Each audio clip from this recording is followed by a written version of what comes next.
오늘 우리에게 주신 하나님의 말씀은 로마서 2장 12절에서부터 29절 말씀입니다. 봉독은 17절부터 하겠습니다. 그런데 그대가 유대 사람이라고 자처한다고 합시다. 그래서 그대는 율법을 의지하며 하나님을 자랑하며 율법의 가르침을 받아서 하나님의 뜻을 알고 가장 선한 일을 분간할 줄 알며 눈먼 사람의 길잡이요 어둠 속에 있는 사람의 빛이라고 생각하며 지식과 진리가 율법의 구체화된 모습으로 들어있다고 하면서 스스로 어리석은 사람의 스승이요 어린아이의 교사로 확신한다고 합시다. 그런 여러분이 남은 가르치면서도 왜 여러분 자신은 가르치지 못합니까? 도둑질하지 말라고 하는 여러분이 도둑질하고 간음하지 말라고 하는 여러분이 간음하며 우상을 지긋지긋하게 여기는 여러분이 신전의 물건을 훔치고 율법을 자랑하는 여러분이 율법을 어겨 하나님을 욕되게 하다니 말이나 됩니까? 그것은 성경에 하나님의 이름이 너희 때문에 이방인들 가운데서 모독을 당한다라고 기록된 말씀과 같습니다. 율법을 지키면 할례를 받은 것이 유익하지만 율법을 어기면 그대가 받은 할례는 할례를 받지 않은 것으로 되어버립니다. 그러므로 할례를 받지 않은 사람이 율법의 규정을 지키면 그 사람은 할례를 받지 않았더라도 할례를 받은 것으로 여겨질 것이 아니겠습니까? 그리고 본래 할례를 받지 않았더라도 율법을 온전히 지키는 사람이 율법의 조문을 가지고 있고 할례를 받았으면서도 율법을 범하는 사람인 그대를 정죄할 것입니다. 겉모양으로 유대 사람이라고 해서 유대 사람이 아니요 겉모양으로 살갗이 할례를 받았다고 해서 할례가 아닙니다. 오히려 속 사람으로 유대 사람이니가 유대 사람이며 율법의 조문을 따라서 받는 할례가 아니라 성령으로 마음에 받는 할례가 참 할례입니다. 이런 사람은 사람에게서가 아니라 하나님에게서 칭찬을 받습니다. 오늘 설교 준비가 굉장히 어려웠고 또 설교하는 지금도 마음이 쉽지는 않습니다. 마치 몸이 안 좋아서 병원에 건강검진을 하러 갔더니 아주 안 좋은 결과를 의사로부터 듣는 것 같은 그런 심정입니다. 저 자신 또 우리 한국 교회에 대하여 하나님께서 말씀을 통하여 우리의 참 고통스러운 실상을 말씀을 통해 열어 보여주시는 느낌이기도 합니다. 여러분 만약에 한번 여러분의 몸의 건강검진이 아니고 여러분의 신앙 상태, 여러분의 영적인 상태를 하나님 앞에서 한번 검진을 받아 보신다면 여러분은 어떤 진단을 받으시게 될 것 같습니까? 아무 문제가 없는 아주 건강한 결과를 보실 것 같습니까? 아니면 아주 심각한 상태가 뭔가 있을 것 같습니까?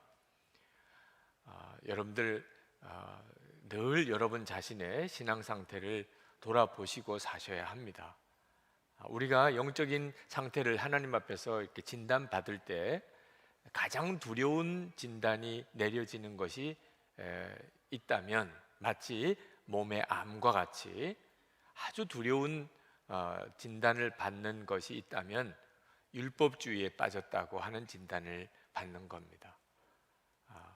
여러분 우리가 예수를 믿고 살면서 우리 자신도 모르게 율법주의 신앙에 빠져버리는 경우가 굉장히 많습니다. 한국 교회가 지금 가장 힘들어하는 문제가 바로 이 문제이기도 합니다. 오늘 이 자리에 계신 분들 중에 율법주의 신앙에 스스로 빠져 있는 분이 꽤 있으실 겁니다. 어떤 분들은 오늘 설교를 들으면서 굉장히 화가 나는 분도 있으실 겁니다. 아마 자기 자신의 문제를 터치하고 있기 때문일 것 같습니다. 율법주의라고 하는 것은 아주 간단히 설명하면 내가 하나님의 말씀대로 살기를 힘써서 하나님의 말씀대로 살아 구원을 받고자 하는 믿음입니다. 내가 하나님의 말씀을 제대로 지켜내지 못하면 그러면 심판을 받을 것이라고 생각하는 것입니다. 그러면 예수 믿고 우리가 복음이라고 받은 것은 그것과 뭐가 다릅니까? 십자가 복음에 대한 은혜를 받은 사람은 예수님을 구주로 영접하기만 하면 누구든지 다 하나님의 은혜로 구원을 받는다는 거죠. 그리고 성령 하나님이 그 사람 마음에 임하시게 되고, 그래서 성령 하나님의 도우심으로 하나님의 말씀대로 살게 된다는 것입니다. 하나님의 말씀대로 사는 것은 율법적인 신앙이나 또는 복음의 신앙이나 비슷해 보입니다. 그런데 이 둘은 굉장한 차이가 있습니다. 율법적인 신앙은, 율법주의적인 신앙은 열심과 충성을 강조합니다. 하여튼 죽을 때까지 열심과 충성입니다. 그래도 도무지 만족이 없고 해결함이 없습니다. 왜냐하면 하나님의 말씀을 온전히 지킬 수 없기 때문에 그렇습니다. 근데 복음적인 신앙은 감사와 사랑이 초점입니다. 이미 하나님이 우리를 구원해 주셨고 성령 하나님이 우리 마음에 오셔서 우리를 도와주시기 때문에 감사할 것밖에 없습니다. 그냥 사랑만 하면 됩니다. 그러면 하나님의 말씀대로 사라지게 됩니다. 이는 굉장한 차이죠. 자, 여러분들은 어느 쪽이실 것 같습니까? 율법주의적인 신앙에 빠져 있습니까? 아니면 복음의 은혜의 신앙에 여러분은 서 있습니까? 이 로마서 1장부터 3장까지는 사도 바울이 유대인들을 향하여 아주 중요한 메시지를 던지고 있습니다. 이 로마서 1장부터 3장까지는 예수님을 믿지 않으면, 예수님의 십자가의 복음을 정말 믿지 않으면 모든 사람이 다 하나님의 진노 아래 있다는 사실을 말씀하려고 하는 것입니다. 이 말씀에 제일 반발하는 사람이 유대인들입니다. 유대인들은 자기들은 하나님의 특별한 사랑을 받고 그들은 하나님 앞에 당연히 구원받은 백성이라고 스스로 그렇게 자부심을 가지고 있었던 사람입니다. 그런데 예수를 믿지 않으면 모든 사람이 다 하나님의 진노 아래 있고 유대인도 예외가 아니라고 하니 유대인들로서는 분노하게 되는 일이죠. 근데 왜 사도 바울이 유대인들도 하나님의 진노 아래 있다고 말하는가? 하나님의 율법을 가지고 있지만 율법주의에 빠져버렸기 때문입니다. 그러니까 율법주의에 빠진다는 것은 굉장히 두려운 일입니다. 우리가 예수를 믿는 것은 더 이상 율법주의에서 벗어난 거죠. 그런데도 안타깝게도 예수 믿고도 여전히 율법주의에 빠져 있는 그런 성도들이 많습니다. 17절 말씀에 보면, 그러면 사도 바울이 그대가 유대 사람이라고 자처한다고 합시다, 이런 표현을 썼는데 상당히 선동적인 표현입니다. 뉘앙스를 살려서 말하자면 이런 뜻입니다. 당신이 그 잘난 유대인이라고요? 그러면 한번 좀 따져봅시다, 이런 뜻입니다. 여러분, 우리 그리스도인들도 똑같은 표현으로 도전받을 수 있습니다. 당신이 그 유명한 그리스도인입니까? 당신이 그 유명한 예수 믿는 사람입니까? 그러면 한번 좀 따져봅시다, 이런 식으로 불신자들이 우리에게 도전해 올 수 있습니다. 선한목자교회 교인이라고 어디 가서 소개하면 그 요즘에 유명해지는 그 선한목자교회 교인이라고요? 그러면 한번 당신 믿음 한번 좀 따져봅시다, 누가 이런 식으로 시비조로 말하는 것과 비슷한 뉘앙스입니다. 유대인에 대해서 사도 바울이 한번 따져보자는 거예요. 유대인들은 굉장한 자부심이 있었어요. 17절부터 20절까지 보면 그들은 하나님의 율법을 알고 있고 그들은 하나님을 사랑하고 있고, 그래서 그들은 다른 사람들을 가르칠 수 있다고 하는 것에 대해서 한 7가지로 아주 대단한 자부심을 사도 바울이 열거하고 있습니다. 유대인들은 그런 사람들이에요. 그런데 사도 바울이 21절에 그 유대인들에게 아주 도전적인 말씀을 합니다. 그런 여러분이 남은 가르치면서도 왜 여러분 자신은 가르치지 못합니까? 사도 바울은 유대인들에게 질문하고 있어요. 하나님이 율법을 안다고요? 하나님의 율법을 가졌다고요? 그러면 당신들이 잘 알겠네요. 그런데도 왜 당신들은 도적질하지 말라고 그러면서 당신들은 도적질하고, 간음하지 말라고 그러면서 당신이 간음하고, 우상숭배하지 말라고 그러면서 신전의 물건을 훔치고, 왜 당신들 스스로 율법을 어기면서 하나님을 욕되게 하느냐 말입니다. 한마디로 말하면 당신들은 위선자예요. 그런데 유대교인들에게 당신들은 위선자입니다. 몰라서 지키지 못하는 저 불신자들보다 더 나쁜 사람들입니다. 다 알면서도 당신들이 율법을 어기고 있지 않습니까? 유대인들은 우상 숭배를 큰 죄로 여깁니다. 그래서 형상에 절대로 절을 안 합니다. 그래서 자기들은 우상 숭배하지 않는다고 말하죠. 그런데 사도 바울은 그들의 마음을 지적합니다. 우상 숭배자들의 마음이 뭐냐? 우상 숭배하는 사람의 마음의 동기는 우상으로부터 이 돈을 많이 버는 복을 받고 싶고, 권력을 얻고 싶은 복을 받고 싶고, 남을 지배하고 싶고, 그리고 쾌락을 누리고 싶고, 자기가 하고 싶은 마음대로 다 해보고 싶은 그런 욕심이 우상숭배자들의 마음의 동기이거든요. 그런데 유대인들이 새긴 우상에게 절은 하지 않지만 그 마음의 욕심은 똑같다는 거예요. 우상숭배자들이나 유대인들이나 이 권력욕, 재물욕, 명예욕, 남 지배하고자 하는 욕심, 쾌락을 사랑하는 거, 당신들도 똑같잖아요. 사도 바울이 유대인들에게 이렇게 지적을 하는 겁니다. 알면서도 자기가 그런 죄를 짓는 것, 남 보고 하지 말라고 그러면서 자기는 은근히 그런 죄를 짓는 것, 이런 경우가 율법주의입니다. 여러분, 이 율법적인 신앙은, 율법주의적인 신앙은 굉장히 보편적인 믿음입니다. 전 세계에서 가장 많은 교인을 가지고 있는 종교입니다. 이름은 여러 종교를 꼽을 수 있지만 다 율법적인 종교입니다. 우리가 흔히 종교가 문제야, 전쟁은 다 종교 때문에 일어난 거야, 하나는 종교라고 하는 말만 들으면 진저리가 나, 이런 식으로 종교에 대해서 말하는 경우는 전부 율법주의적인 종교를 말하는 겁니다. 우리 기독교는 그런 뜻에서 보면 종교가 아닙니다. 우리는 다른 종교와 전혀 다릅니다. 그런데 안타깝게도 기독교인들이, 또 기독교가 제대로 자기 믿음을 지키지 못하게 되니까 율법주의적인 종교가 되어버린 거예요. 유대인들이 율법주의에 빠진 가장 특별한 증상 중에 하나, 오늘 여기 본문에 나오는 것 중에 하나가 할례 받은 것을 자랑하는 겁니다.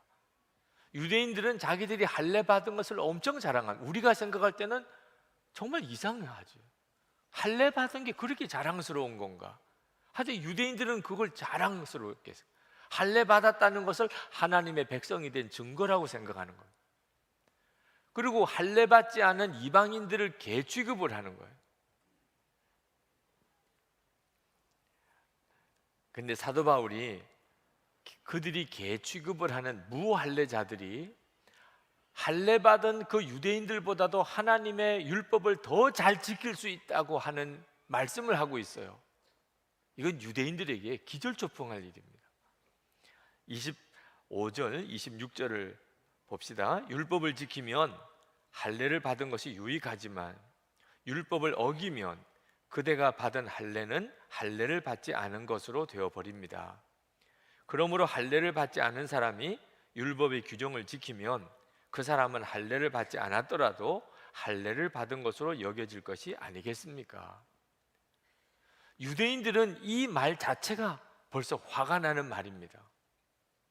율법을 다 지키면서 할례를 받았다면 할례가 유익하지만 만약에 할례를 받았는데 율법을 지키지 않았다, 그러면 할례가 소용이 없다는 거예요. 할례를 받지 않은 사람이 율법을 지키면 그 사람이 할례 받은 거나 마찬가지가 된다는 거예요. 유대인들은 이건 상상도 안 되는 일이에요. 있을 수도 없는 일이라고 여기는 겁니다. 할례 받지 않은 이방인들이 할례 받은 자기들보다 더 하나님의 율법을 잘 지킬 수 있다. 이건 유대인들에게는 있을 수도 없는 이야기인 거죠. 근데 사도 바울은 그럴 수 있다고 이야기를 하는 겁니다.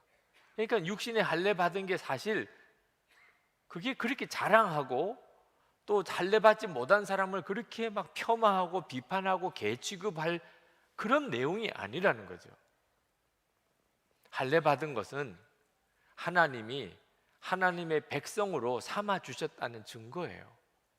그러니까 감사할 뿐인 거죠. 너무 감사합니다. 하나님, 저 같은 자가 하나님의 이런 은혜를 받았습니다. 감사합니다. 그럴 뿐이지. 할례 받은 걸 가지고서 막 자랑하고 할례 못 받았다고 개취급을 하는 것은 하나님을 오히려 진노하게 하시는 일. 근데 여러분, 우리 예수 믿는 그리스도인들이 이와 같은 함정에 빠지는 거 아십니까? 이 할례 받은 것과 우리가 세례 받은 것이 영적인 뿌리가 같은 겁니다. 그런데 우리는 세례 받은 것을 굉장히 큰 자부심으로 여깁니다. 세례 받았어요? 세례 안 받았습니까? 그러면 완전히 아주 무시해 버립니다. 나는 세례 받았어요. 세례교인이라고요. 그 말은 함부로 보지 말라고요. 여러분 중에 세례 안 받은 분들 위로의 말씀을 드립니다. 네. 교회에서 얼마나 무시당하고 핍박을 당하십니까? 우리들 속에 그런 마음이 있어요. 세례 받은 것은 굉장한 무슨 계급을 가진 것 같아요. 여러분, 세례는 중요합니다. 오늘도 세례식을 했습니다. 여러분이 세례를 뒤로 미루는 것은 엄청난 축복을 사실은 포기하는 거예요. 하나님의 자녀가 되는 이 놀라운 세례의 축복을 절대로 뒤로 미루실 게 아닙니다. 나중에 받고 싶어도 받을 수 없을 때가 올 수도 있어요. 세례받을 기회가 오면 여러분 결코 놓치지 마시기 바랍니다. 그러나 세례는 하나님의 은혜를 받은 것뿐입니다. 나는 지옥에 갈 수밖에 없는 죄인인데 하나님께서 세례를 통해서 내가 하나님의 자녀라고 하는 확정을 주신 거거든요. 그러니까 감사할 뿐이죠. 그런데 이 세례 받은 것을 가지고 다른 사람을 판단하고 오히려 세례 받은 것으로 내가 무슨 큰 권세를 얻은 것처럼 자랑하면 하나님의 마음을 아프게 하는 거예요. 세례는 그런 뜻으로 준 게 아닙니다. 감사하고 하나님의 사랑을 받았으니 다른 사람을 사랑하라고 주신 거지. 고린도전서 1장 29절에 이는 아무 육체도 하나님 앞에서 자랑하지 못하게 하려 하심이라. 하나님은 자랑하는 것을 정말 싫어하세요. 율법주의자의 특징이 자기도 율법을 온전히 지키지 못하면서 은근히 자기가 이런 것 저런 것에 대해서 자랑하는 거예요. 목사가 되면 목사가 된 걸 자랑하고, 장로가 되면 장로인 것을 자랑하고, 권사가 되면 권사인 걸 자랑하고, 집사인 것을 자랑하고, 세례받은 것을 자랑하고. 이건 정말 몰라도 너무 모르는 거죠. 사람은 타락한 이후에 율법을 온전히 지켜서 의로워질 수가 없게 되었습니다. 그런데 율법주의자들은 율법을 다 지켜서 의로워질 수 있다고 믿는 거예요. 그러니 생각해 보십시오. 얼마나 그들이 힘들겠습니까? 율법주의 신앙생활 하는 사람은 신앙생활이 힘듭니다. 정말 힘들어요. 무거운 짐을 지고 가는 거예요. 안 되는 것을 해보려니까. 그리고 율법주의 신앙생활 하는 사람들은 열심히 신앙생활 하면서도 끊임없이 좌절이 계속 됩니다. 그래서 안 된다, 못한다, 마음에 늘 그런 생각이 있습니다.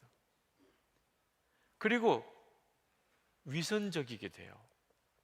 실제로는 그렇게 못하면서 겉으로 신앙생활 잘하는 것처럼 그렇게 자꾸 사람들에게 보이려고 하는 거예요. 그리고 다른 사람을 판단하고 정죄하고, 그러면서 자기 스스로 두려움이 많아요. 왜? 자기 실상이 드러나면 자기도 똑같이 비판을 받겠기 때문에. 그래서 얼굴이 어둡습니다. 열심히 해요. 충성도 해요. 그런데 얼굴이 어두워요. 율법주의 신앙생활 하는 사람의 가장 큰 특징입니다.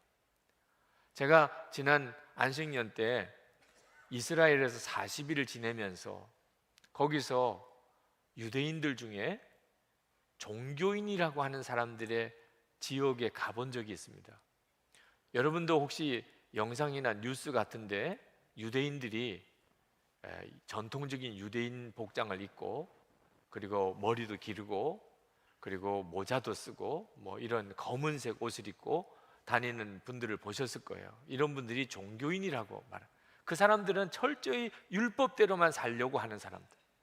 나라에 세금도 안 내고 나라에서 그 사람들을 먹이고 살립니다. 그 사람들은 얼마나 참 행복하게 살까? 그 사람들이 사는 지역에 가면은 얼마나 감동적일까? 이런 마음의 기대를 가지고 갔다가 엄청 실망했습니다. 우선 지역이 지저분해요. 하나님의 말씀대로만 살겠다는 사람들의 마을이 어떻게 이럴까? 그리고 얼굴이 어두워요. 항상 긴장이 돼 있는 얼굴이에요. 심지어 무섭다는 느낌도 들었어요. 행복해 보이지 않았습니다. 율법을 철저히 지켜서 의로워지려고 하는 사람들의 전형적인 특색이에요. 지금은 원로 목사님이 되셨습니다만 남병희 목사님이라는 분이 교회에 청함을 받아서 설교를 하러 가면 그 교회의 교인들을 만납니다. 그런데 가서 교인들을 만나는데 얼굴이 다 아주 근엄하고 상당히 권위적인 교인들을 보게 되면 마음에 이 교회는 굉장히 골치 아픈 교회겠구나 라고 생각을 하고 정확하다는 거예요. 교인들의 얼굴이 모든 걸 말해주고 있다는 거예요. 율법주의적인 신앙생활 하는 사람은 얼굴이 권위적이고 딱딱하고 굳어있게 마련입니다.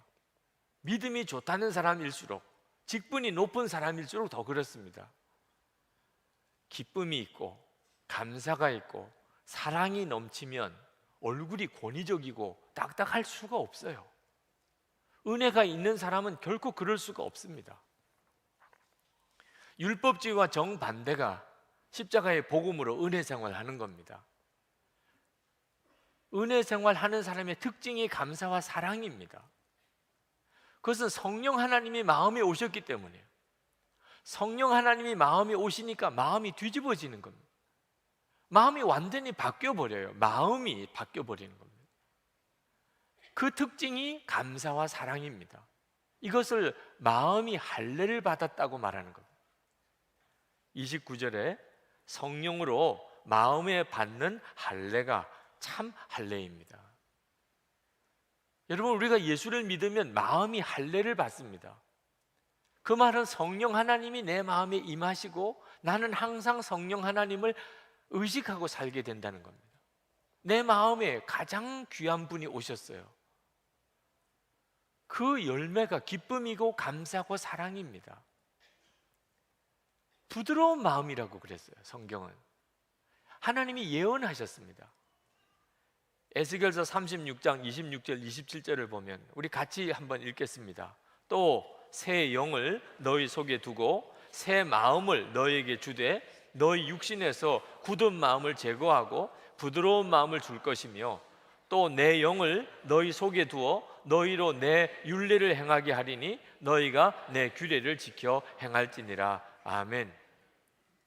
여러분이 율법주의 신앙에 빠졌는지 은혜 생활을 하는지 여러분 스스로 분별할 수 있는 기준이 있는데 그것은 성령 하나님이 마음에 임하신 것을 느끼고 있느냐 하는 거예요.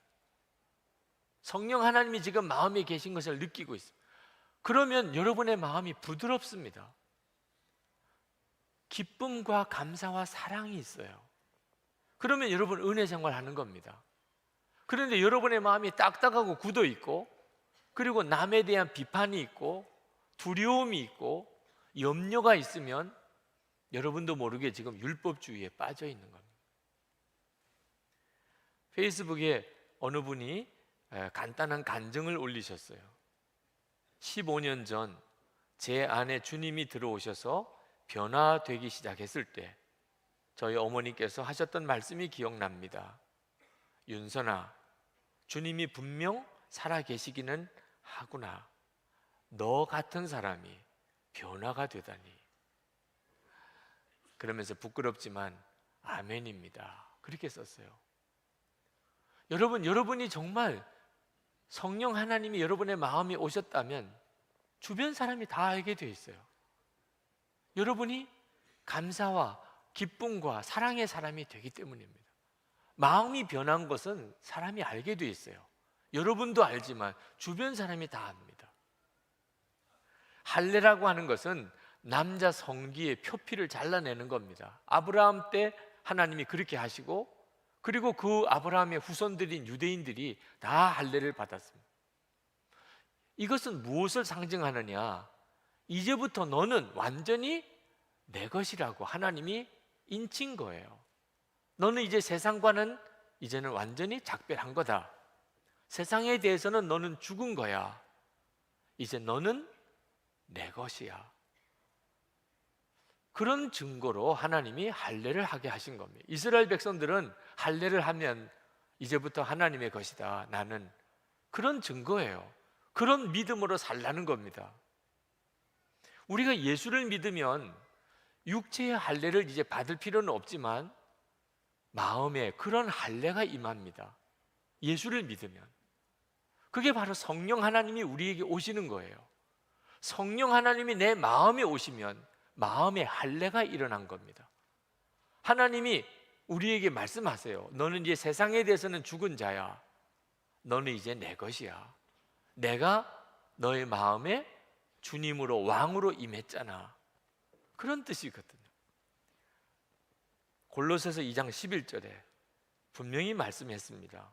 또 그 안에서 너희가 손으로 하지 아니한 할례를 받았으니 곧 육의 몸을 벗는 것이요 그리스도의 할례니라. 여러분은 예수를 믿을 때 여러분의 마음에 할례가 일어나게 됩니다. 성령 하나님이 임하신 거죠. 그래서 삶이 바뀐 거예요. 여러분, 우리가 예수를 잘 믿는지 안 믿는지는 열심으로 평가하면 안 됩니다.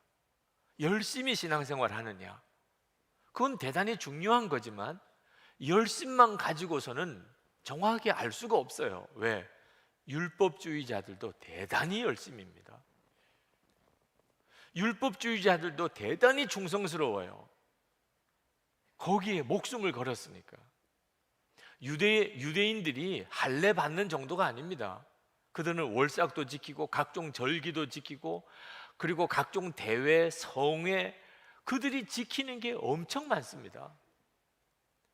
제가 이스라엘에 갔을 때 그들이 안식일을 지키는 거나 그들이 유월절을 지키는 거나 이건 뭐 상상이 안 되는 일입니다. 그렇게 열심히 그들이 절기를 지키고 신앙생활 하는 이유가 뭐죠?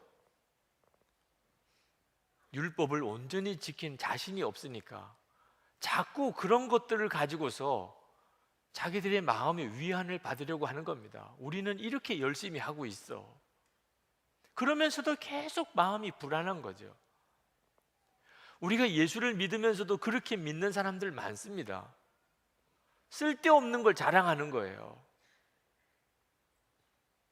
예수 믿으면서 마음의 심령이 온전히 거듭나지 못한 상태에서 겉으로만 신앙생활 잘하는 것을 자꾸 덧입히려고 하는 분들이 많습니다. 이런 분들이 주로 자기가 다니는 교회 자랑하는 거예요.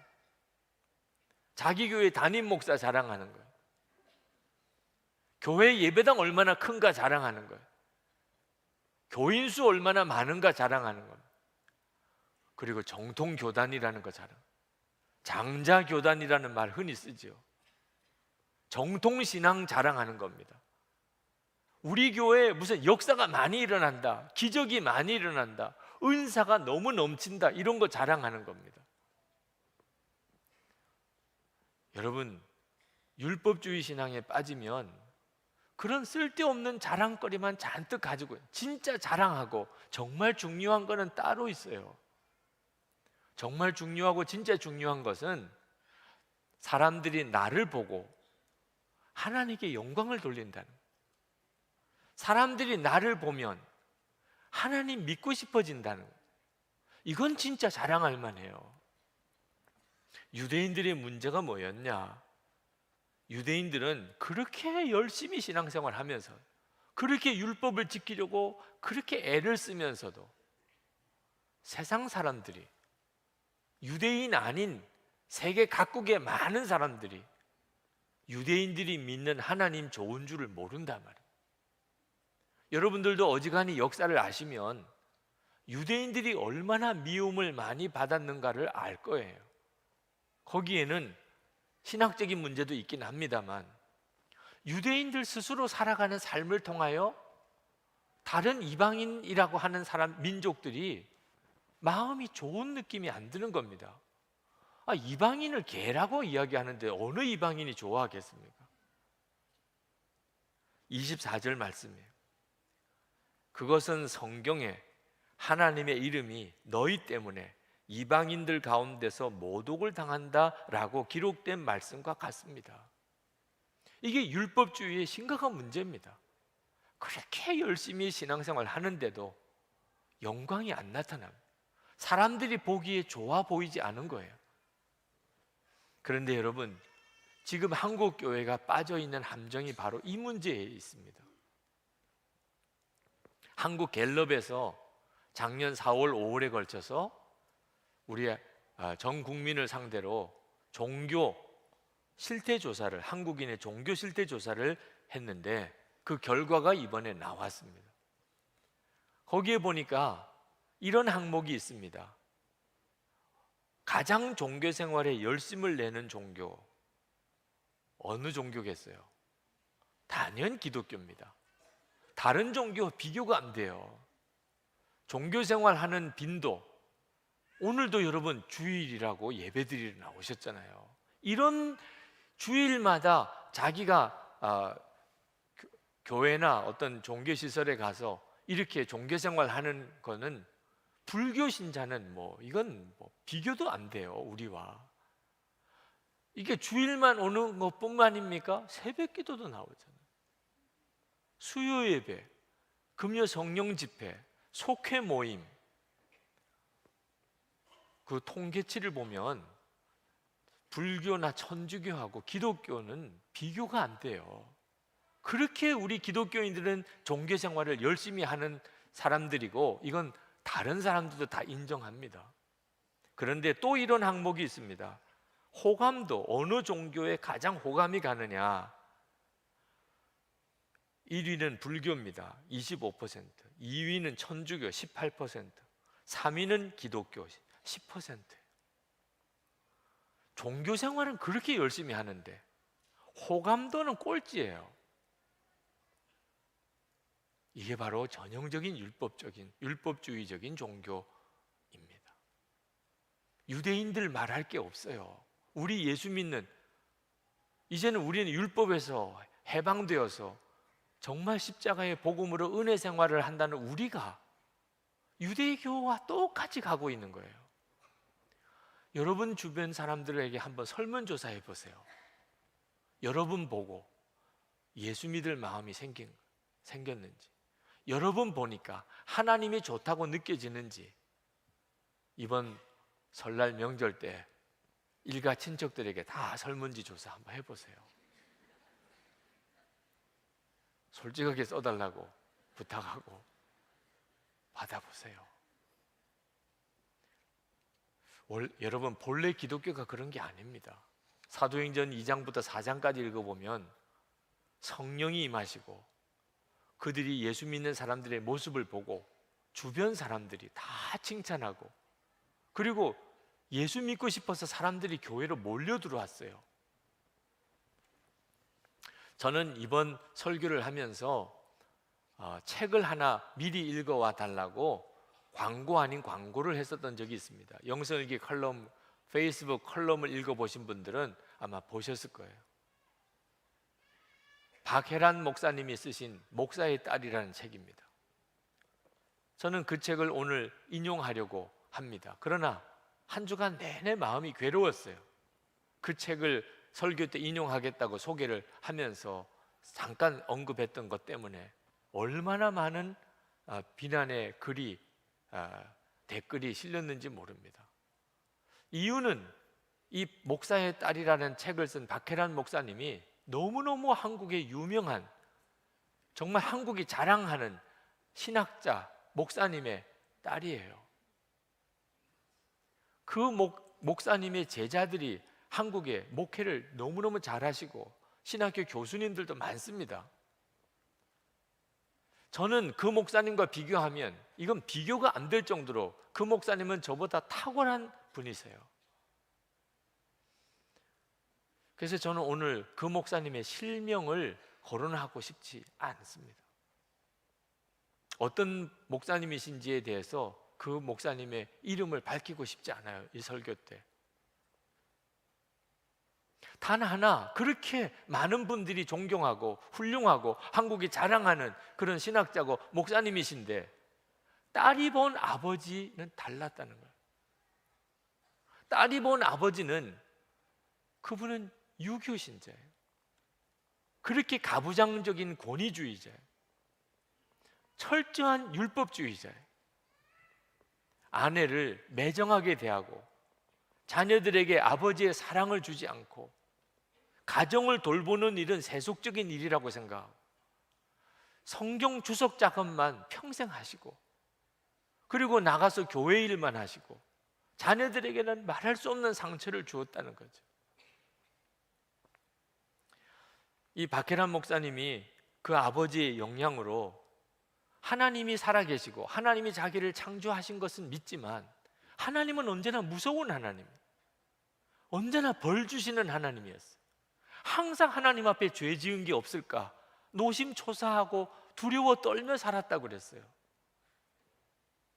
그리고 자기 자신도 자기 자신에 대해서도 그렇지만 다른 사람에 대해서 장점을 보기보다는 항상 잘못된 거, 단점만 보면서 늘 비판적인 마음을 가지고 그렇게 자기가 살았던 것, 그게 아버지 때문에 받은 영향이라는 겁니다. 자녀들이 너무나 아버지에게 상처가 많아서 신앙생활을 제대로 못했어요.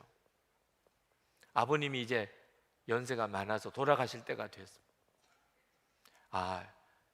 마지막으로 아버지와 화해를 하도록 해야 되겠다. 그래서 형제를 대신해서 아버지에게 장문의 편지를 썼습니다. 아버님, 아버님의 믿음에는 이런 문제가 좀 있어 보입니다. 아버님, 이건 잘못하신 것 같습니다. 아버님 때문에 우리 형제들이 여러 가지 마음의 상처를 많이 받고 제대로 신앙생활을 못했습니다. 부탁을 드리는데 마지막으로 아버지가 잘못한 건 잘못했다고 해주시고 용서한다, 사랑한다, 그런 말 한마디라도 해주십시오. 그렇게 쭉 장문의 편지를 써 보냈습니다. 그 편지를 받아든 그 목사님이 미국에 계신 이 따님을 향하여 바로 미국으로 달려왔어요. 달려와서 한마디 하고 가셨어요. 회개해라. 성경 구절을 인용했습니다. 출애굽기 21장 17절. 자기의 아버지나 어머니를 저주하는 자는 반드시 죽일지니라. 제가 그 구절을 읽을 때 정말 가슴이 먹먹했어요. 저는요 충분히 그 목사님을 이해할 수 있겠어요. 그 목사님은요 그 따님을 정말 사랑했어요. 자기 나름대로 사랑했어요. 진짜 저주받아 죽을까 봐, 정말 그 딸이 저주받아 죽을까 봐 아버지로서 그 갑자기 비행기표 마련해서 찾아와서 너 회개해, 하나님 말씀이잖아, 충분히 이해가 돼요. 그렇지만 그 자녀들에게는 그게 더 큰 상처가 됐어요. 왜 잘못했다고 말 한마디를 못할까? 사랑한다 그러면 되잖아요. 율법주의자들은요 자기가 잘못했다는 말을 못해요. 해도 이렇게 해요. 내가 잘못했다, 그러나 너도 잘못했잖아, 이렇게 나. 그냥 내가 잘못했다 그러고 끝나면 그냥 해결이 될걸, 너도 잘못했어, 이렇게 나오니까 그냥 화해하려고 그러다가 더 상처받아서 어려워지는 거예요. 율법주의가 이렇게 무서워요. 이 책이 논란이 많습니다. 아무리 그래도 어떻게 딸이 아버지에 대해서 이렇게까지 쓸 수 있는가? 근데 여러분, 이 박혜란 목사님은 지금 나이가 75입니다. 철부지가 아버지한테 대들듯이 쓴 게 아닙니다. 아버님은 이미 세상 떠나셨어요. 아버지 들으라고 쓴 것도 아니에요. 박혜란 목사님이 이 책을 쓴 이유는 한국 교회가 아직도 벗어나지 못하고 있는 이 율법주의적인 전통에서 이제는 좀 벗어나야 될 거라는. 지금 한국 교회가 존경하고 우러러보는 많은 목사님들과 장로님들 중에 이 목사님과 비슷한 삶을 사는 이들이 많습니다. 제가 쓴 컬럼에 아주 비판적으로 저를 굉장히 책망하듯이 쓰신 분들도 있고, 그러나 또 상당히 많은 글이 저희 아버님도 목사님이에요, 저희 아버님도 장로님이에요, 그런데 저도 똑같은 일을 겪었어요, 그런 글들이 너무너무 많아요. 한국 교회가 정말 존경하고 우러러보는 그 목사님이 바로 그런 분이셨기 때문에 저는 제 두 딸에게 늘 미안한 마음을 가지고 있는 게 바로 이 점이에요. 우리 한국 교회에 깊숙이 뿌려 박혀 있는 이 율법주의, 예수를 열심히 믿으면 믿을수록 더 무서운 사람이 되는 현상, 열심히 믿으면 믿을수록 교회 분위기가 더 무서워지는 이런 현상, 교인들끼리 서로 끊임없이 서로 비판하고 비난하고, 그리고 조금이라도 뭔가 잘나면 자랑하고 과시하고 내세우려고 하고, 이건 정말 해결받아야 돼요. 예수님은 우리를 이렇게 하려고 십자가에 죽으신 분이 아니시니까. 여러분, 우리는 예수 믿을 때 마음에 할례 받은 사람, 성령 하나님이 오셨어요. 성령 하나님이 내 마음에 와 계신 것이 느껴지면 그러면 사랑하게 돼요. 성령 하나님은 사랑 그 자체시니까. 여러분이 진짜 예수 잘 믿는지 안 믿는지는 사랑으로 소문 났는지 보고 확인하는 겁니다. 절대로 열심을 가지고 확인하는 거 아닙니다. 내가 얼마나 주의를 잘 지키냐, 내가 얼마나 11조를 잘했냐, 내가 얼마나 전도를 많이 했냐, 내가 얼마나 성경 공부를 많이 했냐, 아직까지도 몰라요. 그것 가지고서 아직까지도 몰라요. 내가 사랑으로 소문 났느냐, 이걸 봐야 돼요. 여러분 주변에 있는 가족들과 친척들에게, 여러분의 직장 동료들에게, 여러분이 함께 공동체 생활하고 있는 소그룹 우리 교우들에게 사랑으로 소문 났나요? 저는 옳고 그른 것을 분명히 바로 잡아야 되기 때문에 사랑으로 소문 날 수가 없었습니다. 이거는 완전히 변명이에요. 옳고 그른 것을 바로 잡아야 되기 때문에 가정에서도 교회에서도 직장에서도 옳고 그른 것을 내가 바로 잡아야 되기 때문에 사랑으로 소문 날 수가 없었다. 이건 완전히 스스로 속이고 있는 거예요. 옳고 그른 거 바로 잡으면서도 사랑으로 소문 나면서 그렇게 할 수 있어요. 십자가가 증거입니다. 십자가. 여러분, 십자가는 온 인류의 죄를 바로 잡은 겁니다. 예수님의 십자가 때문에 죄에서 구원받은 사람이 얼마나 많습니까? 그러나 이 십자가는 또한 사랑의 십자가. 여러분, 간음하다가 현장에 잡혀온 여자가 돌에 맞아 죽을 지경이 됐을 때 예수님이 뭐라고 그러셨습니까? 돌로 치라 그랬어요. 그러나 먼저 죄 없는 자가 먼저 돌로 치라. 한 사람도 돌을 치지 못하고 다 갔습니다. 예수님이 그 여자에게 뭐라고 그랬습니까? 다시는 죄를 짓지 말라고 그랬어요. 그러나 나도 너를 정죄하지 아니하노니 다시는 죄를 짓지 마라. 이 여자가 그 뒤에 예수님의 제자가 되었다 그러죠. 옳고 그른 거 분별하고 따지고 정죄해서 사람이 죄 안 짓게 되는 거 아닙니다. 오히려 감사와 사랑으로 죄 안 짓게 되는 거예요. 우리 안에 오신 성령께서 이끄시는 대로 가면 그러면 죄 안 짓게 되는 역사가 일어납니다.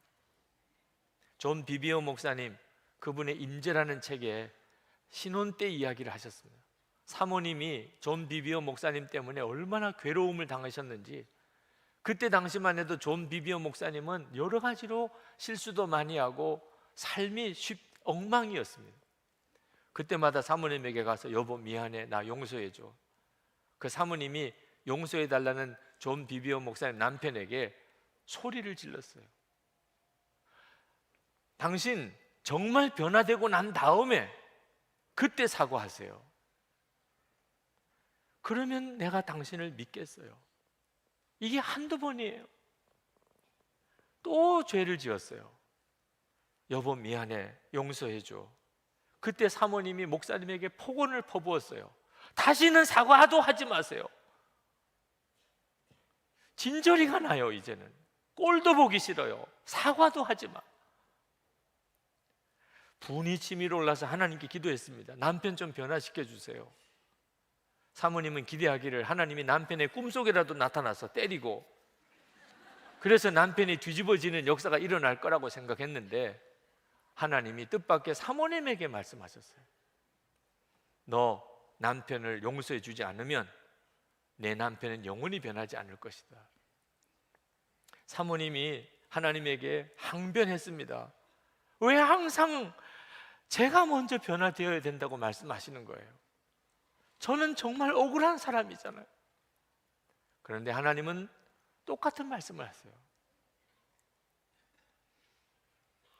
내가 존에게 가서 그가 변화될 걸 믿는다고 너가 고백해라.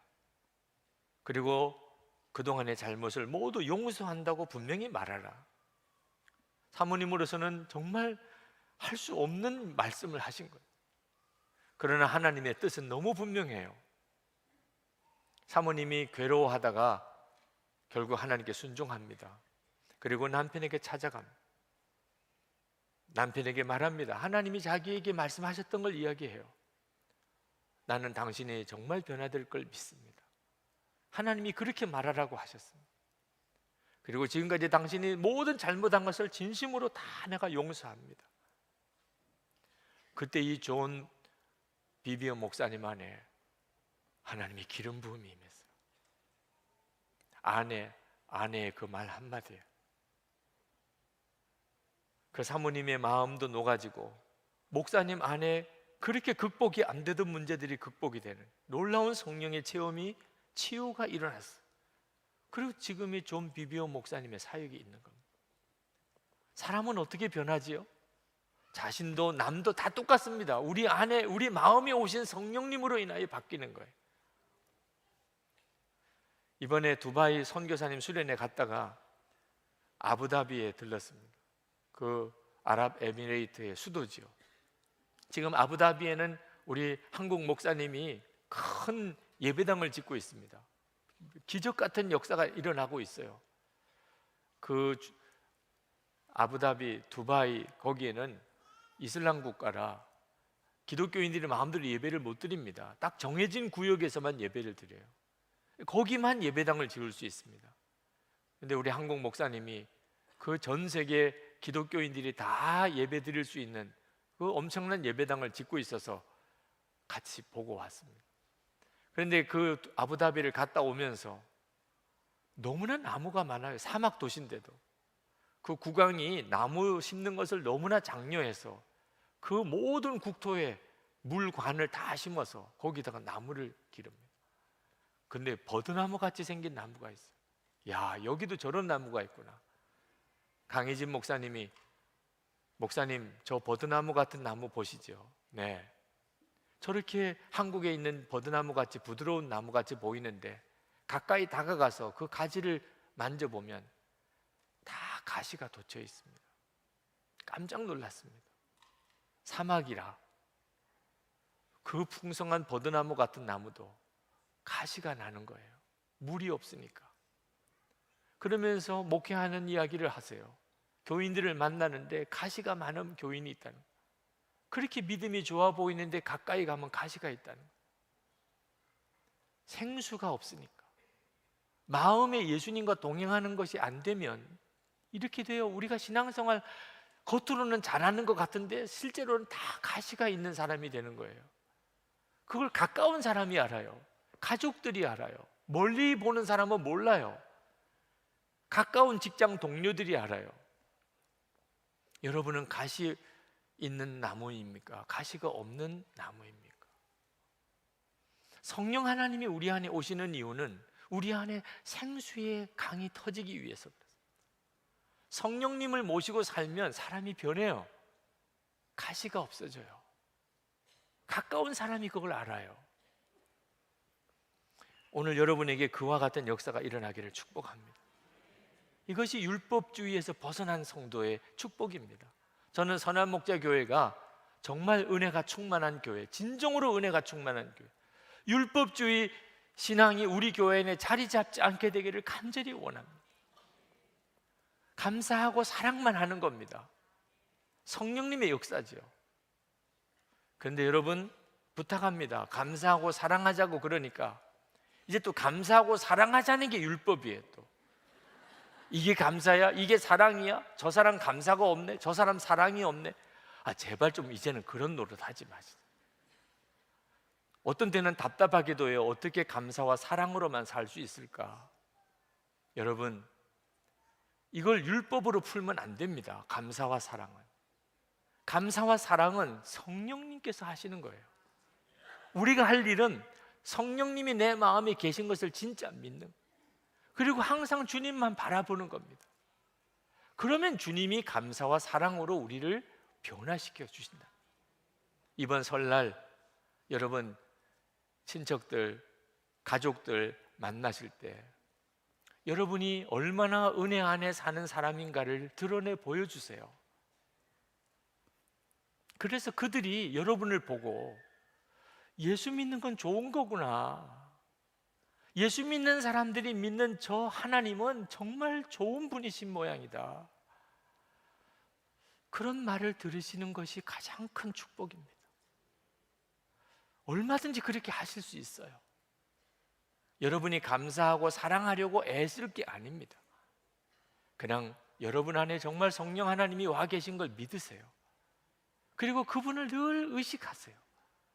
항상 주님을 바라보세요. 주님이 주시는 마음이면 순종하세요. 여러분이 놀라실 거예요. 할렐루야. 이 시간 기도합시다. 율법주의에서 벗어나게 해달라고, 율법주의의 함정에 빠지지 않게 해달라고, 정말 성령님 안에 마음에 할례 받는 역사가 내게 일어나게 해달라고 기도하시. 여러분이 살고 가족이 살고 우리 교회가 살고 여러분을 통해 주위의 모든 사람들이 사는 역사가 일어나게 되실 것입니다. 기도합시다.